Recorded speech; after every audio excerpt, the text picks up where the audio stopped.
ಪ್ರಪಂಚದಾದ್ಯಂತ ಕಪ್ಪು ಮೋಡಗಳು ಸುತ್ತುತ್ತಿರುವಾಗ ಭೂಮಿ ಕಂಪಿಸುತ್ತದೆ, ಮನುಷ್ಯನ ಹೃದಯ ಕೂಡ ಕಂಪಿಸುತ್ತದೆ.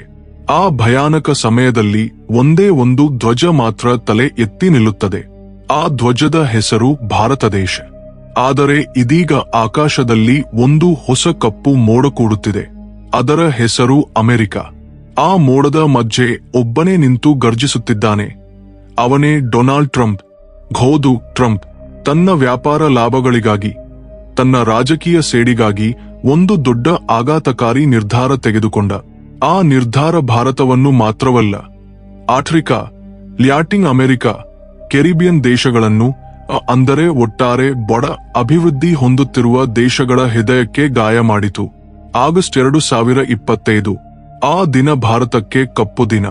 ಆ ದಿನ ಟ್ರಂಪ್ ಭಾರತದಿಂದ ಅಮೆರಿಕಕ್ಕೆ ಹೋಗುವ ಪ್ರತಿ ಸಾಮಾನಿಗೂ 50% ಭಾರೀ ಸುಂಕ ಹಾಕಿದ. ಮೊದಲು 25% ಅಂತ ಹೇಳಿ ನಾವಿಬ್ಬರೂ ಸಮಾನವಾಗಿ ಮಾಡಿಕೊಳ್ಳುತ್ತಿದ್ದೇವೆ ಅಂತ ಸಾಕು ಹೇಳಿದ. ನಂತರ ಮತ್ತೊಂದು 25% ಕೂಡ ಹೆಚ್ಚಿಸಿದ.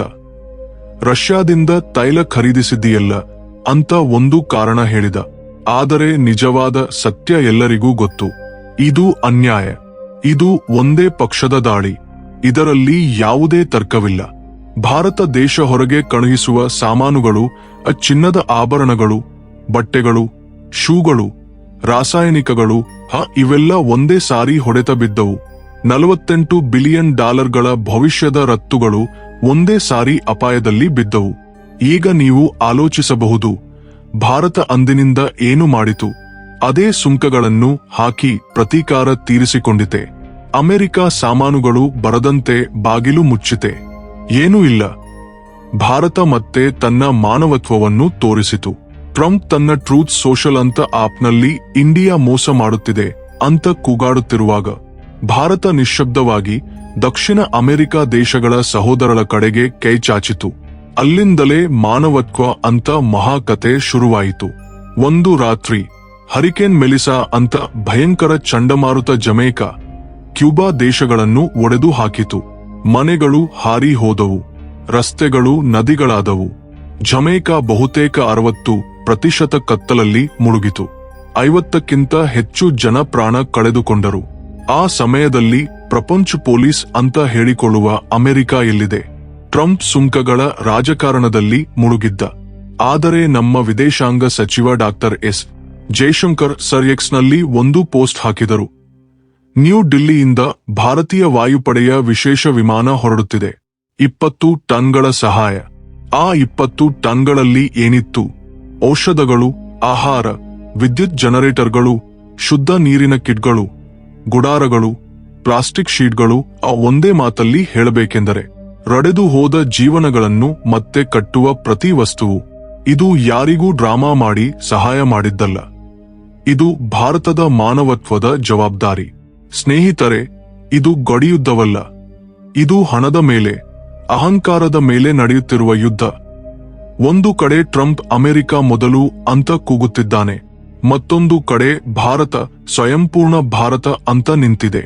ಫೆಬ್ರವರಿ 2025 ವೈಟ್ ಹೌಸ್ ಕೋಣೆಗಳಲ್ಲಿ ಮೋದಿ ಟ್ರಂಪ್ ಭೇಟಿ ನಡೆಯಿತು.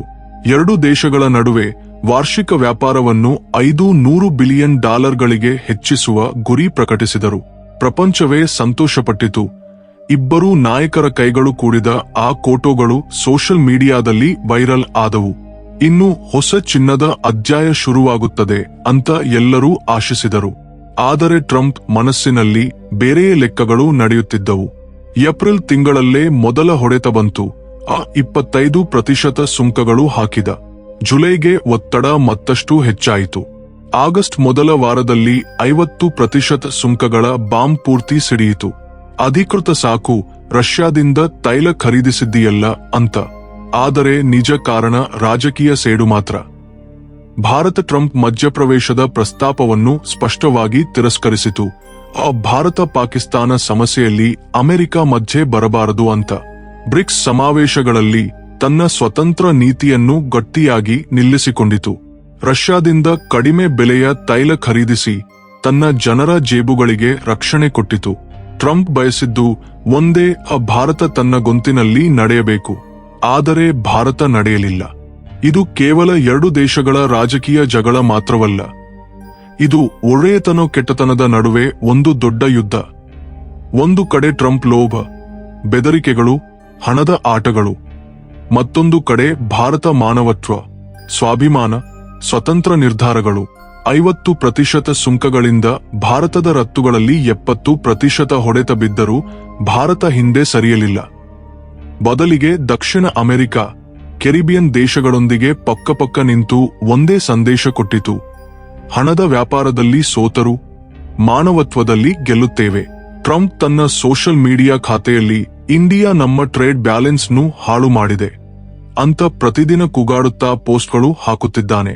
ಆದರೆ ಅವನು ಮರೆತಿರುವ ಒಂದು ವಿಷಯ: ಭಾರತ ಅಮೆರಿಕಾದ ಹಾರ್ಲೆ ಡೇವಿಡ್ಸನ್ ಮೋಟಾರ್ ಸೈಕಲ್ಗಳ ಮೇಲೆ, ಕೆಂಟುಕಿ ವಿಸ್ಕಿಗಳ ಮೇಲೆ ಸುಂಕಗಳನ್ನು ಗಣನೀಯವಾಗಿ ಇಳಿಸಿತು. ಅಮೆರಿಕ ಶಸ್ತ್ರಾಸ್ತ್ರಗಳ ಖರೀದಿಯನ್ನು ಮತ್ತಷ್ಟು ಹೆಚ್ಚಿಸುವ ಭರವಸೆ ಕೊಟ್ಟಿತು. ಆಮೇಲೂ ಟ್ರಂಪ್ ಕಣ್ಣಿಗೆ ಕಾಣುವುದು ಒಂದೇ: ಟ್ರಂಪ್ ಮೊದಲು, ಅಮೆರಿಕ ನಂತರ. ಆ ಒಂದೇ ಮಾತಿನಲ್ಲಿ ಈ 50% ಸುಂಕಗಳ ಬಾಂಬ್ ಮುಚ್ಚಿಹೋಗಿದೆ.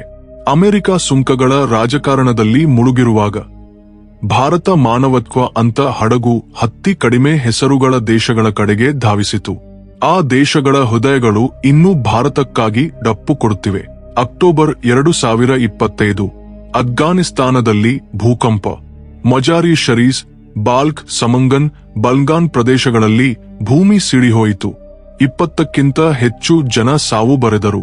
ನೂರಾರು ಜನ ಗಾಯಗೊಂಡರು. ಸಾವಿರಾರು ಜನ ಮನೆ ಕಳೆದುಕೊಂಡರು. ಭಾರತ ಏನು ಮಾಡಿತು? ಜೈಶಂಕರ್ ಸರ್ ಅಫ್ಘಾನ್ ಸಚಿವರಿಗೆ ಫೋನ್ ಮಾಡಿ ಸಂತಾಪ ತಿಳಿಸಿದರು. ತಕ್ಷಣ ಸಹಾಯ ಕಳುಹಿಸಿದರು. ಅಕ್ಕಿ, ಔಷಧಗಳು, ಗುಡಾರಗಳು, ಜನರೇಟರ್ಗಳು, ಆ ಮನುಷ್ಯರು ಬದುಕಲು ಬೇಕಾದ ಪ್ರತಿ ವಸ್ತುವು. ಟ್ರಂಪ್ ಇನ್ನೂ ಸುಂಕಗಳ ಯುದ್ಧದ ಚಾವಿ ತಿರುಗಿಸುವಲ್ಲಿ ಮುಳುಗಿದ್ದಾನೆ. ಅಮೆರಿಕ ಮತ್ತೆ ನಮ್ಮ ದೇಶ ಮೊದಲು ಅಂತ ಕೂಗುತ್ತಿದೆ. ಆದರೆ ಅದೇ ಸಮಯದಲ್ಲಿ ಭಾರತ ಮಾತ್ರ ಪ್ರಪಂಚದ ಮೂಲೆಗಳಲ್ಲಿ ಮಾನವತ್ವದ ಚಿಹ್ನೆಗಳನ್ನು ಬರೆಯುತ್ತಿದೆ. ಯಾರಿಗೂ ಲೆಕ್ಕ ಮಾಡದೆ, ಯಾರ ಒತ್ತಡಕ್ಕೂ ಬೊಗ್ಗದೆ. ಫೆಬ್ರವರಿ 2025 ಹೊಂಡುರಾಸ್ನು ಭಾರೀ ಚಂಡಮಾರುತ ತಾಕಿತು. ದೇಶದ ಅರ್ಧ ಭಾಗ ನಾಶವಾಯಿತು.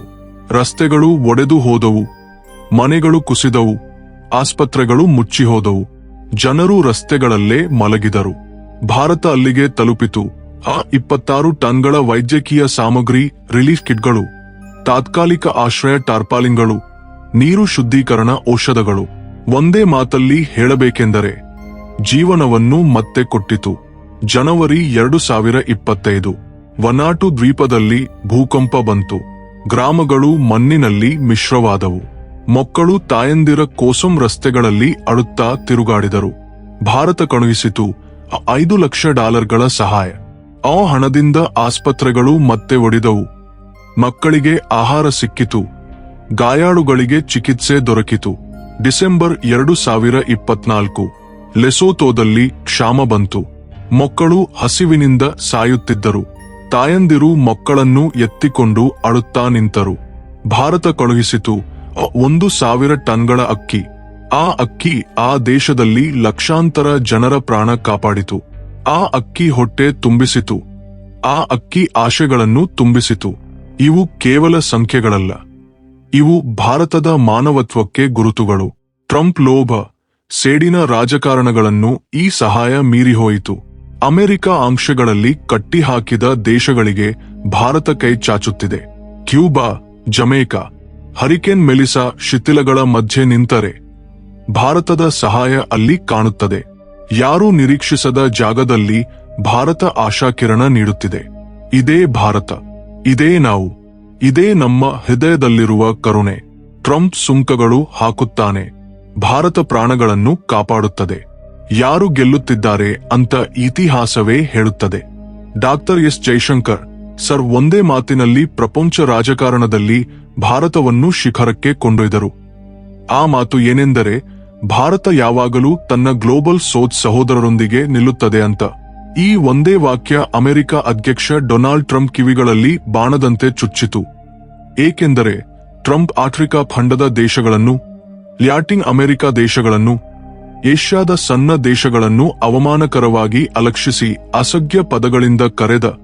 ಆದರೆ ಭಾರತ ಆ ದೇಶಗಳನ್ನು ತನ್ನ ಸ್ವಂತ ಕುಟುಂಬ ಸದಸ್ಯರಂತೆ ಹೃದಯಕ್ಕೆ ಹಚ್ಚಿಕೊಂಡು ಅವರ ನೋವಿನಲ್ಲಿ ಪಾಲ್ಗೊಂಡು ಅವರ ಅಗತ್ಯಗಳಿಗೆ ಆಧಾರವಾಗಿ ನಿಂತಿತು. ಕೊರೋನಾ ಮಹಾಮಾರಿ ಸಮಯದಲ್ಲಿ ಪ್ರಪಂಚವೇ ವ್ಯಾಕ್ಸಿನ್ಗಾಗಿ ಗೋಳಾಡುತ್ತಿರುವಾಗ ಭಾರತ 100ಕ್ಕಿಂತ ಹೆಚ್ಚು ದೇಶಗಳಿಗೆ ಉಚಿತವಾಗಿ ವ್ಯಾಕ್ಸಿನ್ಗಳನ್ನು ಕಳುಹಿಸಿ ಅವರ ಪ್ರಾಣಗಳನ್ನು ಕಾಪಾಡಿತು. ಅದೇ ವ್ಯಾಕ್ಸಿನ್ ಮೈತ್ರಿ ಕಾರ್ಯಕ್ರಮದ ಮೂಲಕ ಭಾರತ ತನ್ನ ಹೃದಯದ ವಿಸ್ತಾರತೆಯನ್ನು ತೋರಿಸಿತು. ಇದೇ ಹೊಸ ಭಾರತ. ಇದು ಹಣದ ರಾಜಕಾರಣ ಮಾಡಲ್ಲ, ಮಾನವತ್ವದ ರಾಜಕಾರಣ ಮಾಡುತ್ತದೆ. ಸುಂಕಗಳ ಯುದ್ಧಗಳಲ್ಲಿ ಸೋತರೂ ನೈತಿಕತೆಯಲ್ಲಿ ಗೆಲ್ಲುತ್ತದೆ. ಪ್ರಪಂಚಕ್ಕೆ ಕಲಿಸುತ್ತದೆ ಬಲ ಅಂದರೆ ಆರ್ಥಿಕ ಆಂಕ್ಷೆಗಳಲ್ಲ, ಒಟ್ಟಾಗಿ ನಿಲ್ಲುವುದೇ, ಒಬ್ಬರ ಕಷ್ಟದಲ್ಲಿ ಮತ್ತೊಬ್ಬರು ಸಹಾಯ ಮಾಡುವುದೇ ಅಂತ. ಸ್ನೇಹಿತರೆ, ಈ ವಿಡಿಯೋ ನಿಮ್ಮ ಹೃದಯದಲ್ಲಿ ಗೂಡು ಕಟ್ಟಿದೆ ಅಂತ ನಂಬುತ್ತೇನೆ. ಇಷ್ಟವಾದರೆ ಒಂದು ಲೈಕ್ ಕೊಟ್ಟು